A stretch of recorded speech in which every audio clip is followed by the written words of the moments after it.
Bueno, pues voy a lanzar unas ideas sobre el tema del mundo del trabajo y la izquierda, tratando también de seguir la estela de los dos diálogos de esta mañana, ¿no? Esta mañana se nos han confrontado pues nuestra realidad y la realidad de nuestras instituciones, bueno, pues con el mundo del feminismo, con el mundo de la explotación de la mujer a través de la prostitución.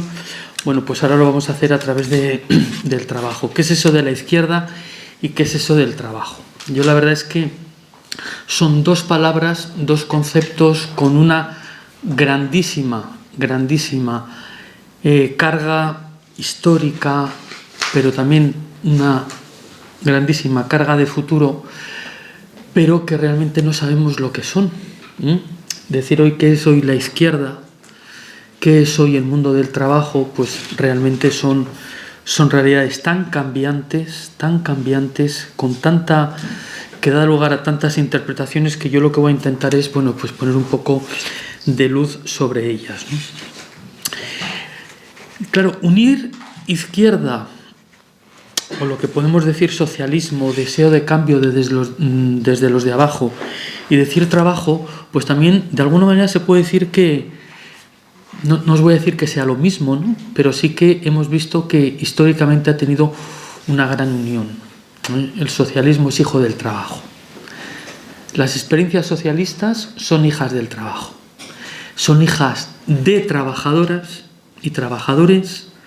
Son realidades nacidas en el seno de familias trabajadoras, de ambientes de trabajadores y sobre todo de cultura del trabajo. Y eso yo creo que brilla mucho, ¿no? Claro, eso es algo que hoy, y yo creo que esa va a ser un poco mi tesis, ¿no?, fundamental, eso está hoy terriblemente desdibujado. Porque, claro, hoy cuando hablamos de izquierda, ¿de qué hablamos? ¿De progresismo? Ser de izquierda es ser progresista. El progresismo defiende la izquierda. El progresismo de hoy defiende lo social. El progresismo de hoy defiende el cambio de los de abajo. El progresismo de hoy tiene el trabajo como su principal reivindicación. Antes hablábamos de igualdad. Hoy ya no se habla tanto de igualdad como de diversidad. Antes la izquierda tenía una idea clara sobre el tema solidario y sobre quién era su amigo y quién era su enemigo. Hoy vamos a un gobierno progresista que le han puesto el apellido plurinacional porque tiene que pactar con la derecha nacionalista, la derecha más de perfil más antisocialista, de perfil más rico, ¿no? Es decir, o sea, que hoy vivimos en un cambio tremendo, ¿no? Yo me he cogido, estaba releyéndome dos libros y echaba de menos, es decir, qué cambio cultural tan grande en esa ruptura de ese discurso del trabajo desde la izquierda. Es decir, en torno al mundo del trabajo, en torno al mundo de los últimos se genera una cultura obrera, una cultura con unos valores, diríamos, unos valores claros, unos valores recios y un lenguaje claro. Yo me estaba leyendo un libro del año 64, un libro del año 64. La editorial CIS publicó un libro que se titulaba ¿Los obreros son los culpables? Y es un análisis económico de la España de los años 60. ¿Vale? Está escrito, es un análisis sociológico sobre la distribución de la renta en España. Y con números, y llega a conclusiones como esto. Esto en la España de Franco, en la España de la censura, circulaban libros que decían, por ejemplo, el coeficiente de diferencia de ingresos salta de ser de 10 a 80. La misma diferencia que había en el siglo XVI entre un campesino y un conde. Nuestros salarios reales apenas han logrado alcanzar todavía los valores del año 1935. Se hacía una distribución de la renta y se denunciaba cómo en aquellos años las provincias ricas se vuelven más ricas y las pobres más pobres. Se hacía un análisis sobre la distribución de los ingresos provenientes del capital mobiliario y se les llamaba los rentistas. Los rentistas que se repartan una tarta no igual, sino 10 veces mayor. Se hacía un análisis sobre la distribución de la propiedad inmobiliaria, por ejemplo, de los latifundios en España en comparación con otros países, etc., ¿no? En la editorial CIS fue muy famoso un libro, por ejemplo, el libro de Ramón Tamames, que le conoceréis porque fue el candidato de Vox en la moción de censura, pero escribió un libro que se hicieron innumerables ediciones sobre los monopolios en España, sobre quién eran los nombres y apellidos de los que concentraban el poder en España, ¿no? Quiero decir que había un discurso claro de promoción del trabajo, de denuncia de la injusticia, de señalar culpables, de promoción de la solidaridad. Cuando ves hoy las banderas de la izquierda, las banderas del progresismo, las banderas de lo plurinacional, las banderas de lo diverso, realmente cuesta ver al trabajo en uno de los lugares preferentes de ese mundo de reivindicaciones. Yo voy a seguir en parte a Mark Lilla. Mark Lilla es un pensador de izquierdas americano que escribió un libro muy interesante que se titula El retorno liberal y decía de por qué había surgido el fenómeno Trump en Estados Unidos, ¿no? Y decía, mirad, si os cogéis la página web del Partido Demócrata, veréis que hay 12 manifiestos. Trump solo tiene un lema: hagamos grande a América. Los otros tienen 12 causas, 12 manifiestos, y entre esas cuales, ¿dónde está la reivindicación del trabajo? ¿Dónde está la reivindicación de la justicia?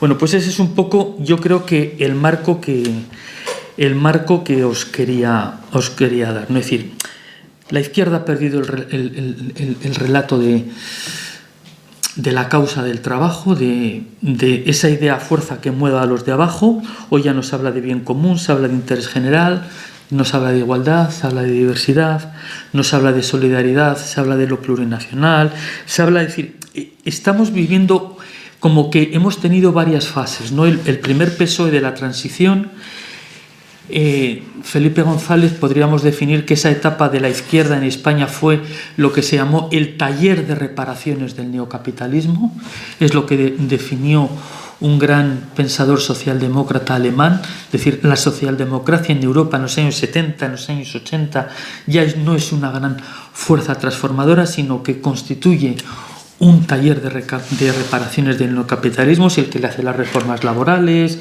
es el que hace la desindustrialización, es el que hace las reconversiones industriales, todo ese tema. Pero es que ahora estamos ante una nueva fase, que la podríamos denominar la fase del progresismo, en la que el trabajo, en el que se ha renunciado al socialismo y se ha renunciado a la centralidad del conflicto capital-trabajo. Yo creo que ese es diríamos, el gran fenómeno al que estamos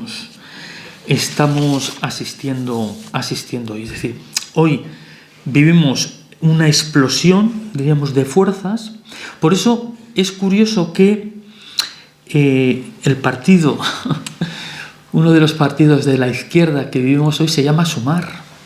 Se llama Sumar, que aglutina a, ¿cuántos son? 14, 15 partidos, cada uno con su identidad propia, excluyente de las demás. Yo de esta región, yo de esta comunidad autónoma, yo de esta tendencia, ¿no? Y fijaros cómo se ha cosido eso, ¿no? Es decir, cada vez más perdemos ese movimiento común de interés solidario, de la búsqueda de aquello de lo que te une, lo estamos sustituyendo por la negociación de los diversos, que cada vez tienen más difícil encontrar aquello que les une.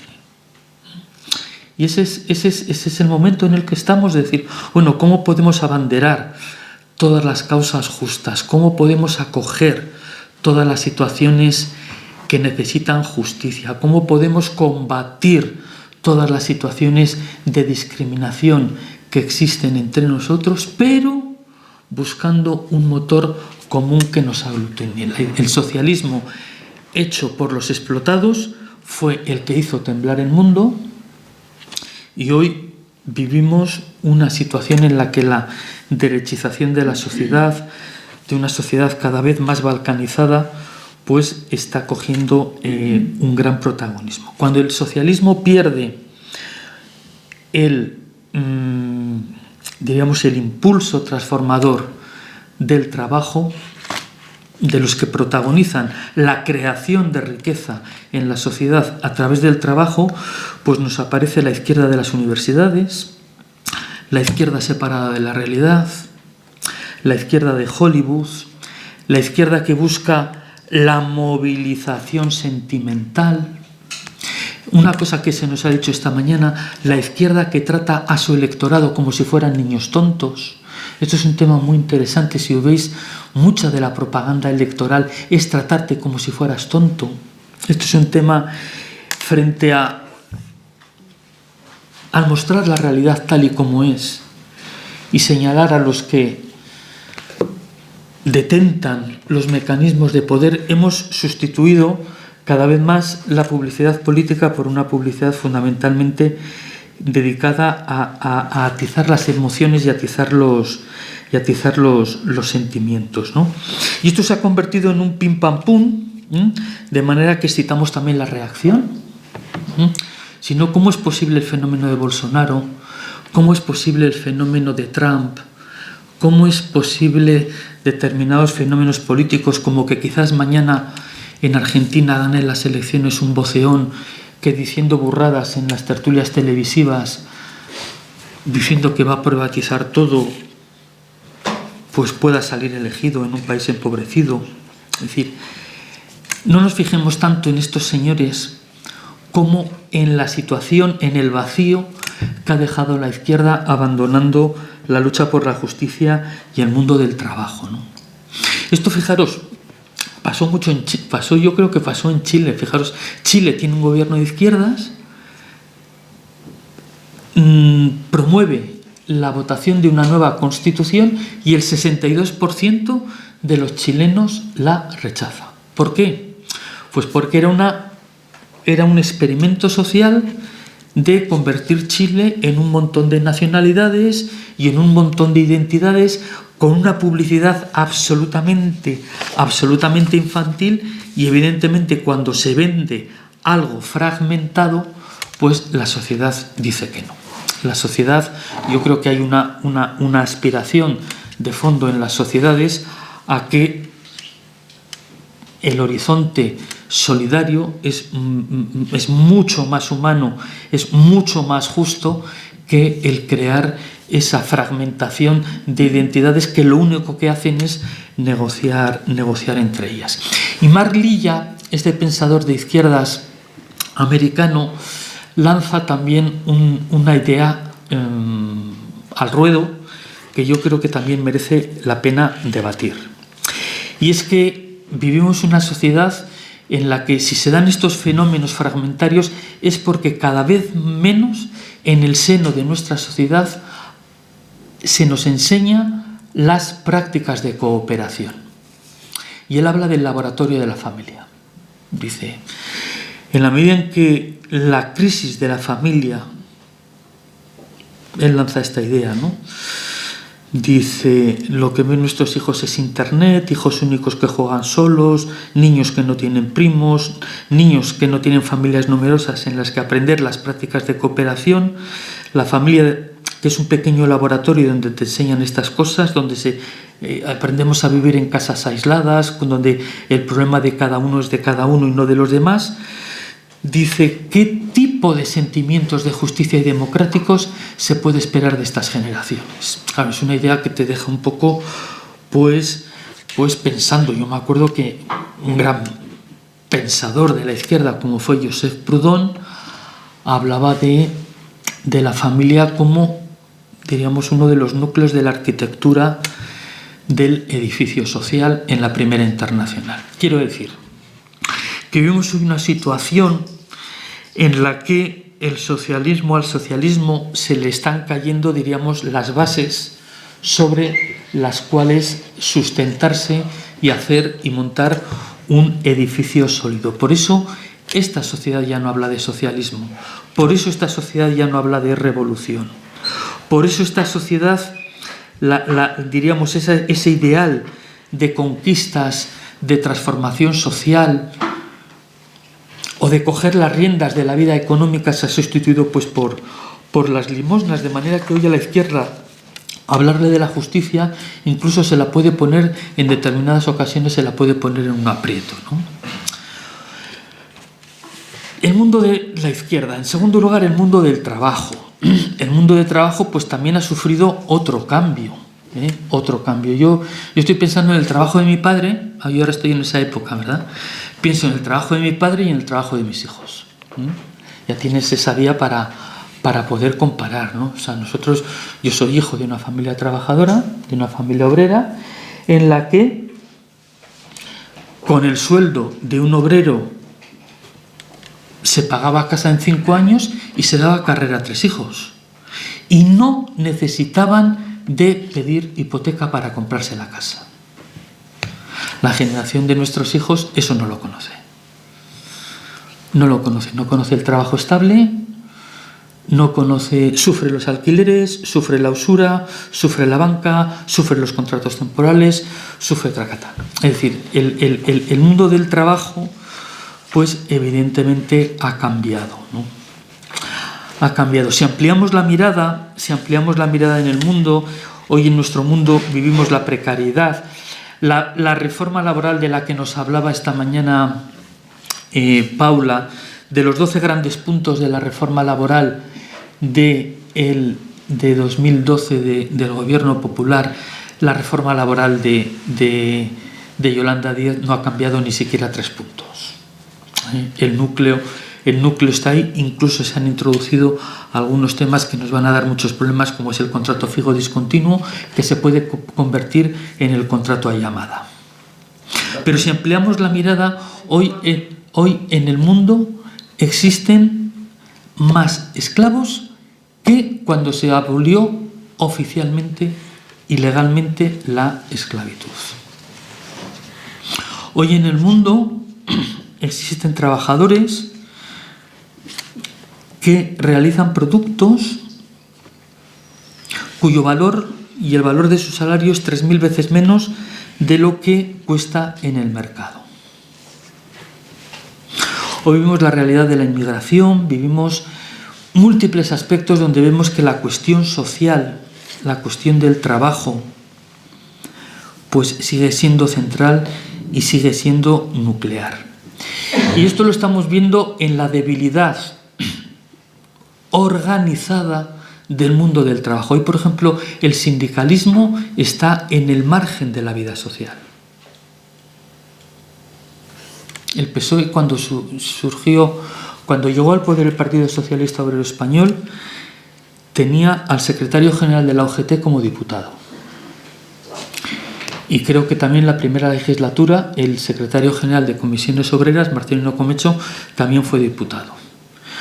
El otro día lo recordaba Felipe González, me parece, que cuando Nicolás Redondo, siendo diputado del PSOE, hizo una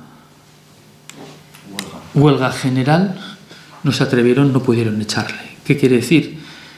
Que el sindicalismo pintaba algo más que hoy, ¿no?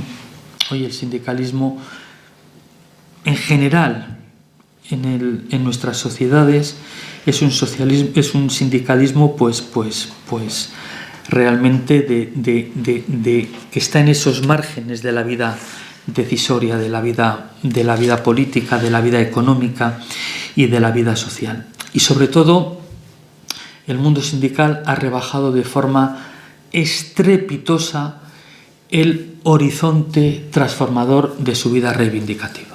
Es decir, el aluvión de reformas laborales, la transformación productiva, la transformación empresarial, la globalización, han pasado una serie de fenómenos que ha hecho del sindicalismo pues una realidad en la cual el trabajador de hoy pues difícilmente tiene ahí un agarradero, un espacio como el que pudieron tener nuestros abuelos, ¿no? Un sindicalismo que hablara claro, un sindicalismo que fuera independiente, un sindicalismo que fuera económicamente autónomo, un sindicalismo que tuviera la capacidad de tener un discurso propio, generador de cultura, generador de opinión pública y de respuesta y de confrontación al discurso del capital. Hoy las mutaciones del mundo del trabajo son tremendas. Yo estoy pensando, por ejemplo, en el aluvión del tema tecnológico y el tema ecológico. Son muy importantes, ¿eh? Son muy importantes. Por ejemplo, en el tema tecnológico, los fondos Next Generation van destinados sobre todo a la potenciación de 2 yacimientos de empleo, ¿eh? Es el empleo verde y, por otro lado, el empleo tecnológico. El Instituto Nacional de Estadística ya nos ha advertido que son yacimientos de empleo que van a conllevar una importante devaluación salarial, ¿eh? De lo que venía siendo el empleo industrial al cual van a sustituir, ¿no? ¿Y esto por qué? Bueno, en parte porque el ajuste salarial y la devaluación salarial es una forma de salida a la crisis económica. Así es como se ha solventado la salida a la crisis económica eterna que se inició en el año 2008. Incluso en la memoria económica de la reforma laboral de 2012 se dice explícitamente que tener un despido barato es una especie como de incentivo para que el trabajador acepte las nuevas realidades cambiantes del mundo del trabajo, ¿no? Por eso ya hemos visto, ya hemos llegado a otro de las situaciones impensables para una generación como la de nuestros padres, el pensar que el trabajo ya es algo cuyos frutos, es decir, el salario, no te da para vivir. Es el fenómeno de los trabajadores pobres, lo que se ha llamado el fenómeno de los working poor, ¿no? Es decir, trabajo como aquel elemento que vivienda, mantener una familia, pagar unos estudios, etcétera, ya son realidades que se han roto por completo, ¿no? En España se están multiplicando las situaciones de trabajo sin convenio, las nuevas realidades y sectores de trabajo desprotegidos del mundo de los convenios y del mundo sindical. En mi ciudad, por ejemplo, en Valladolid, el convenio de hostelería ha tardado, no sé si 6 o 7 años en firmarse. Han estado 6 o 7 años en convenio y así cada vez tenemos más sectores. No te digo ya el mundo de los riders, el mundo, etcétera, ¿no? Tenemos cada vez sectores más desprotegidos, ¿no? Y yo no te digo ya nada con el aluvión de los contratos a tiempo parcial y el aluvión de los contratos fijos discontinuos, ¿no? Por eso el mundo del trabajo, el mundo de la izquierda, cómo provocar ese encuentro, ¿no? Cómo podemos hacer que el mundo de la izquierda vuelva a mirar al trabajo.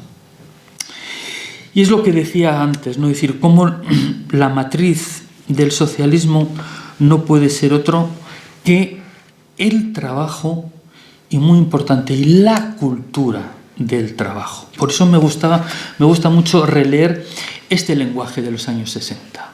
Hablar de los rentistas. Hablar de aquellos de los que viven por la jeta. Aquellos, diríamos, buscar ese lenguaje real que solo lo puede hacer el mundo del que trabaja las cosas con sus manos. Por eso la democracia es hija de las familias campesinas que crean los primeros concejos. La protección social es hija del esfuerzo de familias proletarias que generan aquellos espacios de ayuda mutua. El movimiento obrero es hijo de las luchas obreras que da lugar a los cambios sociales y democráticos en la Europa que conocemos. Es decir, ¿cómo podemos buscar el que esta realidad del trabajo explotado de los últimos pueda tener una voz y pueda volver a ser central en la cuestión social?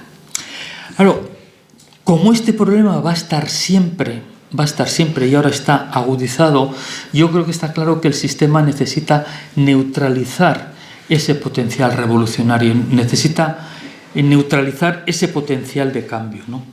Esto lo estamos viendo, por ejemplo, en las últimas décadas con el afianzamiento o la consolidación de un fuerte estado asistencial. Esto es un tema que realmente lo ves y se te parte el corazón, ¿no? Porque realmente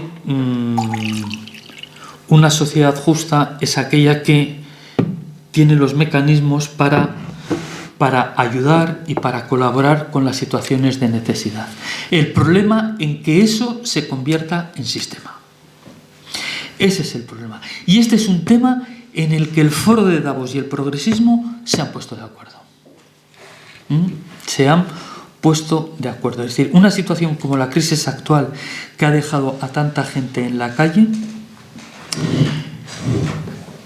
corremos el riesgo de aceptar la solución del sistema de que el sistema compre la tranquilidad social teniendo a cada vez más gente con la mano extendida.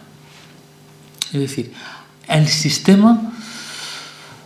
Yo, por ejemplo, conozco mucha gente por mi profesión, ¿no? Mucha gente que vive de negocios, que viven del alquiler, que viven en locales alquilados, ¿no? Y me comentan que los grandes propietarios, antes de bajar el precio, prefieren desahuciarte. No negocian. Dicen, no negocian. No negocian. Yo creo que lo mismo pasa con el salario, ¿no? Es decir, el sistema no quiere subir los salarios, prefiere las ayudas. Incluso le puede salir más caro, pero es mejor tener la tranquilidad social. Que el trabajo sea justamente remunerado. Entonces yo creo que otro de los grandes debates que tiene hoy la izquierda es si estamos sacralizando un sistema inmoral con reivindicaciones como la de la renta básica universal incondicionada.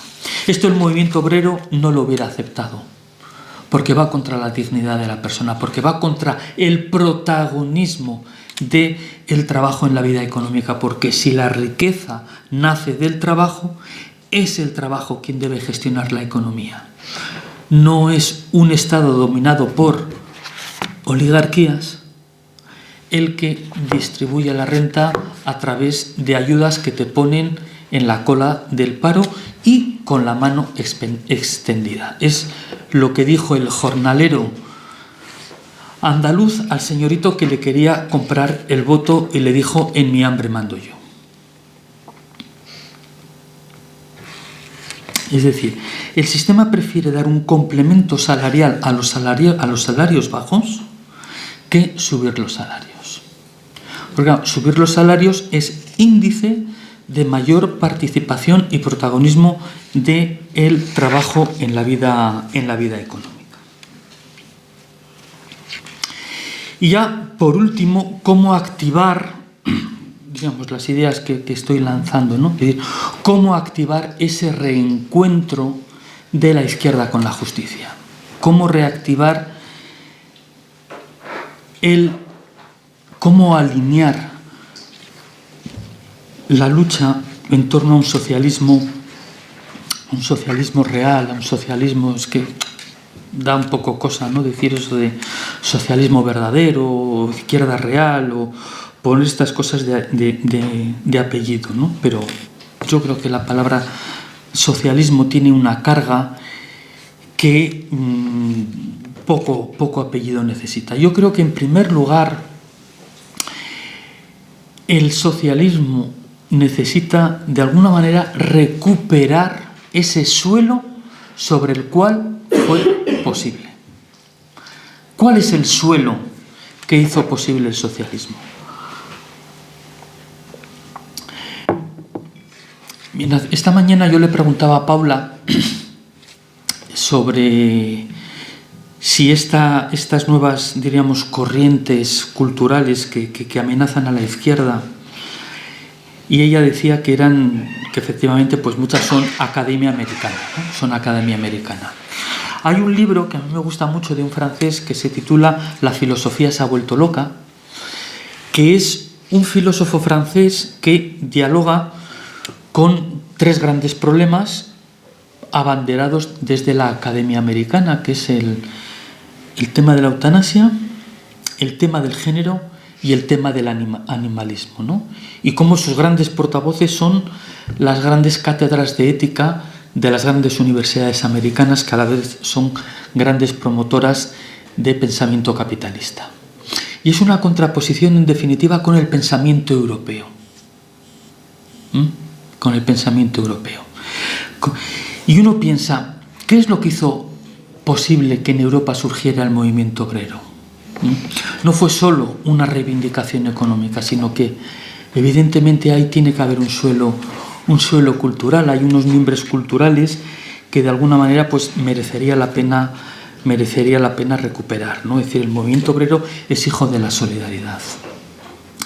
El movimiento obrero es inexplicable sin una tradición de cultura cristiana, que en lo que aquí nos interesa pone la dignidad de la persona en el centro, del pensamiento griego, bueno, pues de muchas cosas, ¿no? Por eso es importante hablar del movimiento obrero. ¿Y qué es lo que hace el movimiento obrero en Europa? Poner la solidaridad en el centro de la reivindicación política. Por eso se tendría que caer hoy la cara de vergüenza, hoy a quien se declara de izquierdas y hace depender un gobierno de la negociación con la derecha nacionalista. O sea, es que es imposible pensar que de ahí pueda salir un gobierno de progreso, un gobierno de izquierdas. Es decir, la solidaridad, la orientación al común frente a las políticas disgregadoras que hoy estamos viviendo con tanta fuerza.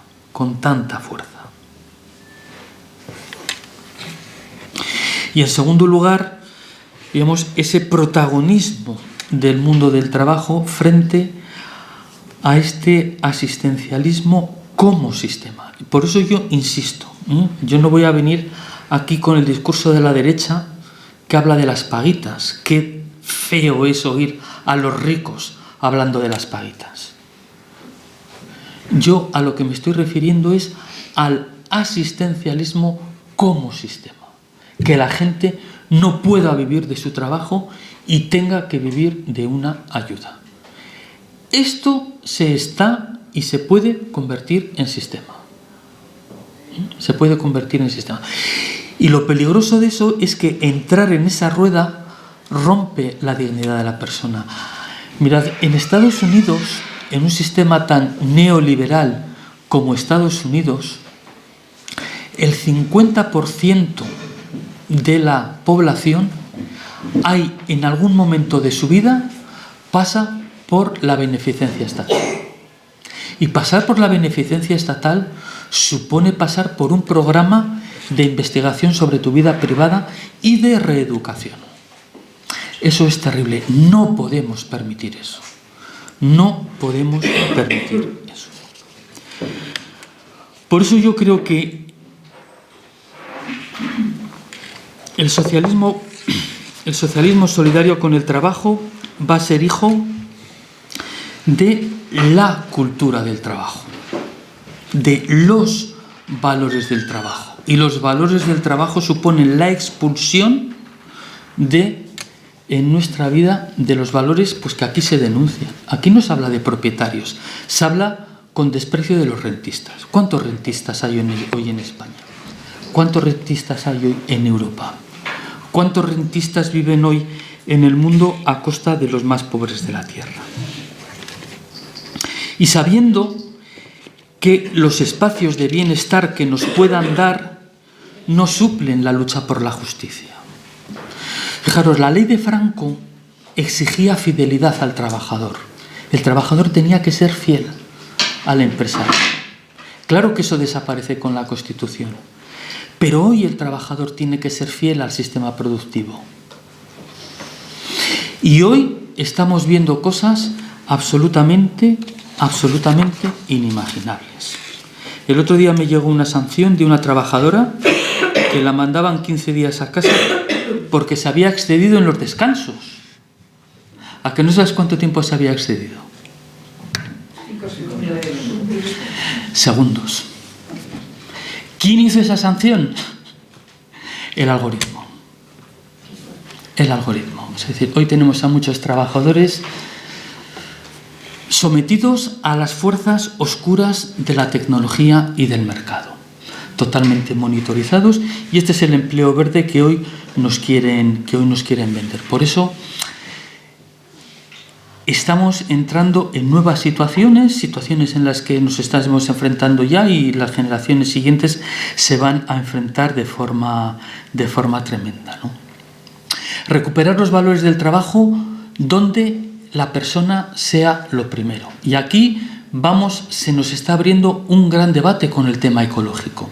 Por eso es muy acertada la idea de la ecología integral.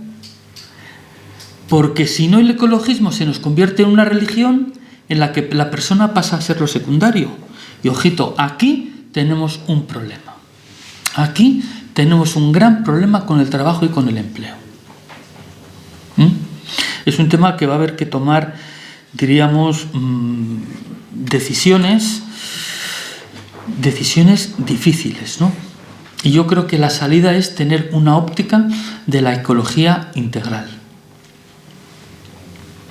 De que, es decir, la cuestión ecológica puede ser una brecha desde la cual podamos atacar el orden establecido del capitalismo injusto. Eso es verdad. Eso es verdad. Pero es verdad que en nombre de la ecología podemos hacer daño también a muchas personas. Esto es un tema que va a haber que, de alguna manera, pues también valorar con cuidado y con sensibilidad, ¿no? Otro de los retos de la izquierda, del socialismo, es que tenemos que ser conscientes de la necesidad de hacer frente a esta oleada neoliberal de propaganda de los triunfadores, de propaganda de que vivimos en un sistema que funciona. El sistema no funciona, un sistema que la mayoría de los trabajadores del mundo no tienen un salario superior a 3 o 4 dólares al día, son números de guerra, no hay que perder la tensión en ningún momento. Y sobre todo, el que frente a esto tenemos que pensar con cabeza propia. El otro día yo tenía un juicio con el BBVA y el BBVA vendía las bondades de su expediente de regulación de empleo, en el que echaron a no sé cuántos miles de personas. Pero hubo un dato que me preocupó, y es que cuando el BBVA sacó su oferta de salida indemnizada, ¿sabéis lo que ocurrió? Que puso una ventanita de ver quién se había voluntarios para irse, y el sistema se petó. Todo el mundo se quería ir. Todo el mundo se quería ir. ¿Qué estamos haciendo ahora en los trabajos? ¿Qué situaciones tenemos hoy en los trabajos? Yo he conocido empresas en las que determinados departamentos o segmentos profesionales estaban todos de psiquiatra. Todos.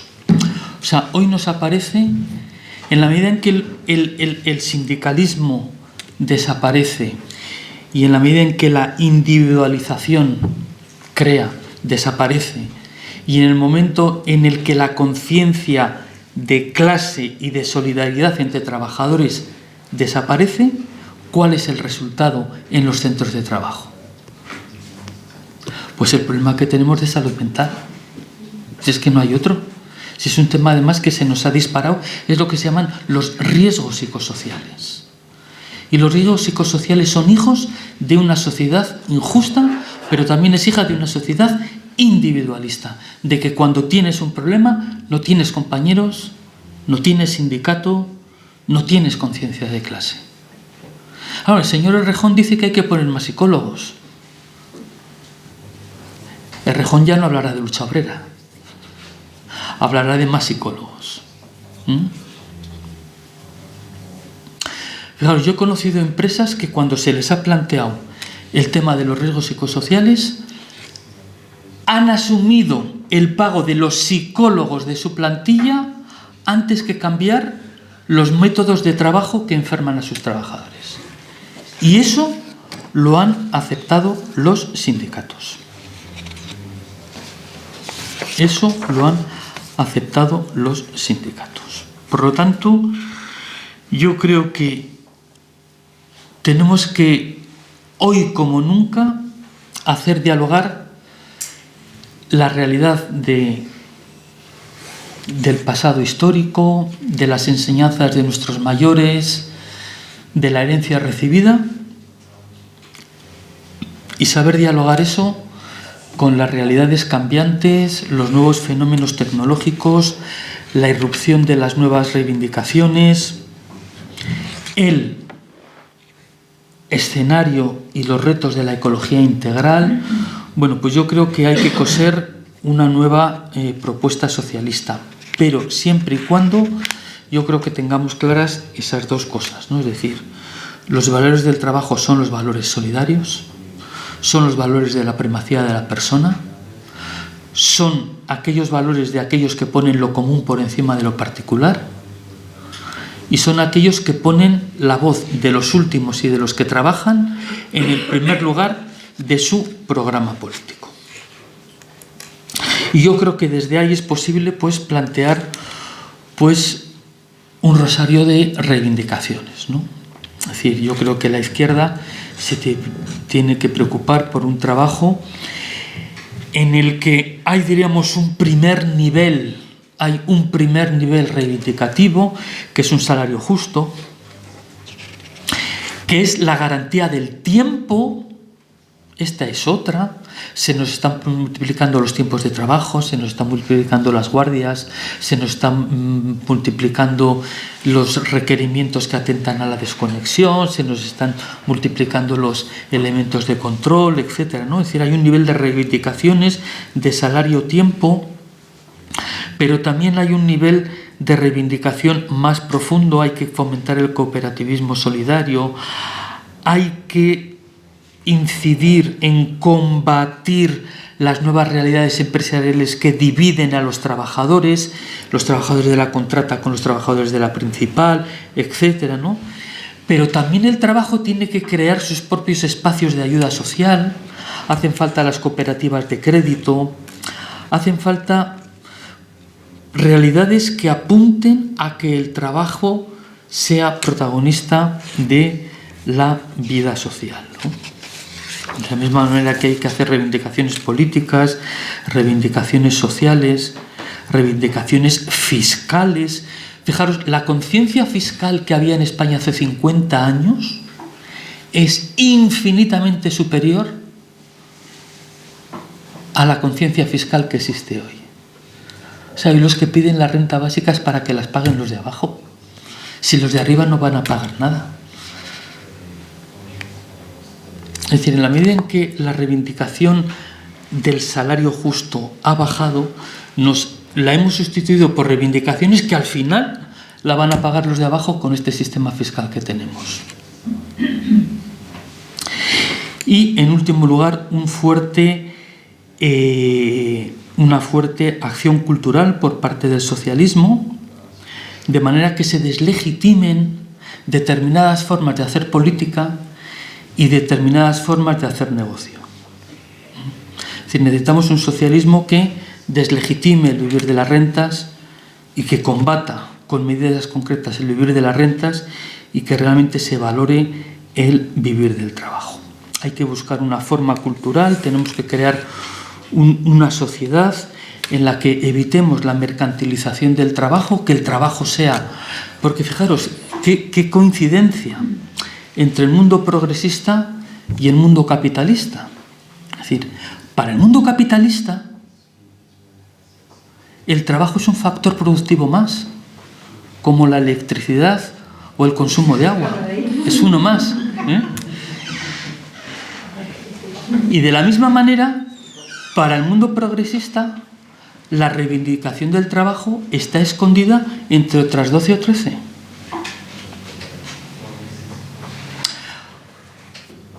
Cuando en un programa político había una vez un partido que sigue hoy vigente, partido de derechas, tenía un programa político, cuando los editaban, que tenía 100 y pico páginas, y decía, la persona es lo primero. Y lo decía en la página 55. Después del programa económico, en la página 55 decía, la persona es lo primero. Pero en el otro ámbito, pues la persona ya no es lo primero, porque el trabajo dejó de ser lo primero. Y bueno, yo creo que tenemos que dar pasos para construir ese socialismo de justicia social, ese socialismo en el que el trabajo sea el protagonista.